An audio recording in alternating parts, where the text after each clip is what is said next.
بسم اللہ الرحمن الرحیم۔ محرم الحرام کے حوالے سے ہماری سیریز چل رہی ہے۔ اس حوالے سے اگر آپ اور سوالات جو پہلے ہو چکے ہیں ان کو سننا اور جاننا چاہتے ہیں تو نیچے ڈسکرپشن میں ویڈیوز کے لنک ہیں، آپ وہاں سے جان سکتے ہیں۔ اور اگر آپ نئے ہیں تو ہمارے چینل کا حصہ بنیں تاکہ آپ کو اس طرح کی معلوماتی ویڈیوز ملتی رہیں، اور اس چینل کو سبسکرائب کریں۔ آج کا ہمارا سوال ہے، علم اور تعزیہ دیکھنے کے لیے گھروں سے نکلنا کیسا ہے؟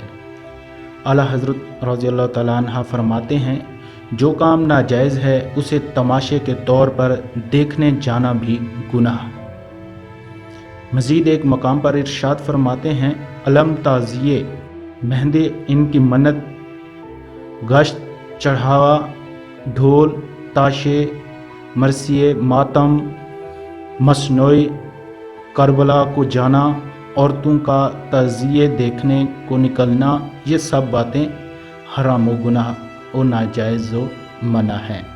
فتویٰ رضویہ شریف جدید۔ ایک اور سوال ہے، شہدائے کربلا کے روزوں کی تصویریں اور نقشے گھروں اور دکانوں میں آویزاں کر سکتے ہیں یا نہیں؟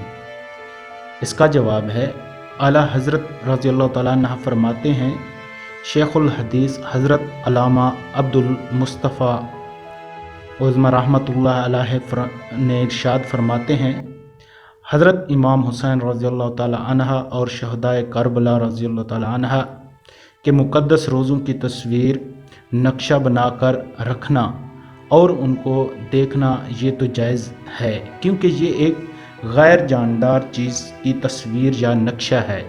لہٰذا جس طرح کعبہ، بیت المقدس، نالین شریفین وغیرہ کی تصویریں اور ان کے نقشے بنا کر رکھنے کو شریعت نے جائز ٹھہرایا ہے، اسی طرح شہدائے کربلا کے روزوں کی تصویریں اور نقشے بھی یقیناً جائز ہی رہیں گے۔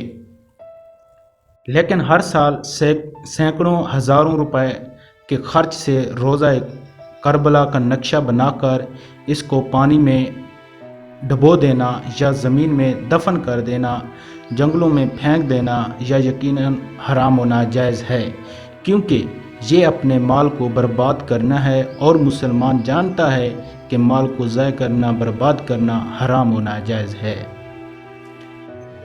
جنتی زیور تخریج شدہ۔